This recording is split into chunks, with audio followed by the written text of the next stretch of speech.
कम दहलीज होने के कारण ये लगातार संकट रहता था कि अगर हम इससे बाहर जाएंगे तो हमें जो हमारे बेनिफिट्स मिलते हैं, लाभ मिलते हैं, उससे हाथ धोना पड़ेगा। और यही कारण था कि हमारे कुटीर सूक्ष्म लघु उद्योग कभी बड़ा बनने का सपना नहीं देखते थे, और सपना देखते भी थे तो ये जो सीमा इसके लिए रखी गई थी, कम दहलीज थी, इसके कारण ये बड़े नहीं हो पाते थे। और कहीं ना कहीं जो आज कंपटीशन है उसमें फिर ये बहुत पीछे रह जाते थे।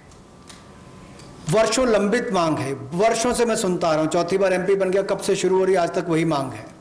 मैं धन्यवादी हूँ प्रधानमंत्री मोदी जी ने इस पर ये कदम उठाने के लिए कहा है। और जो पहले क्राइटेरिया था कि मैन्युफैक्चरिंग यूनिट जो है वो 25 लाख से कम इन्वेस्टमेंट की होगी तो माइक्रो में आएगा, और सर्विस एंटरप्राइजेज जो थी वो 10 लाख तक की अगर उसने इन्वेस्टमेंट की होगी तो माइक्रो में आएगा। अब इसमें एक बदलाव किया गया है कि निवेश की लिमिट को तो बढ़ाया ही गया है, साथ में कारोबार को भी जोड़ा गया कि आपने व्यवसाय या कारोबार कितना उस वर्ष में किया है।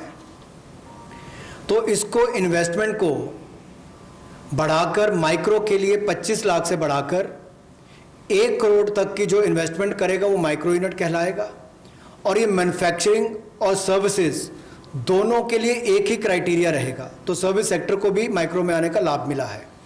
तो 1 करोड़ से कम निवेश करने वाले को माइक्रो इंडस्ट्री में जो 5 करोड़ तक का व्यापार कारोबार करेगा उसको माइक्रो कहा जाएगा। स्मॉल वाले के लिए 10 करोड़ तक का निवेश और 50 करोड़ तक का कारोबार करने का प्रावधान, और मीडियम जो है उसमें 20 करोड़ तक का निवेश और 100 करोड़ तक की टर्नओवर। तो आप कल्पना कीजिए कि कल तक जो शायद मीडियम वाले के लिए आता था वो आज आपके स्मॉल वाले के लिए भी उससे बेहतर ऑप्शंस आकर खड़ी हो गई। तो इससे हमारे कुटीर सूक्ष्म लघु मध्यम उद्योग को बहुत बल मिलने वाला है। एक और बैंकों का हाथ पकड़ना, पैसा देना, दूसरी तरफ से डेफिनेशन चेंज करके उनके आकार और क्षमता को बढ़ाने का अवसर देना, ये अपने आप में क्रांतिकारी कदम इस दिशा में लिया गया है। I move to the fifth step in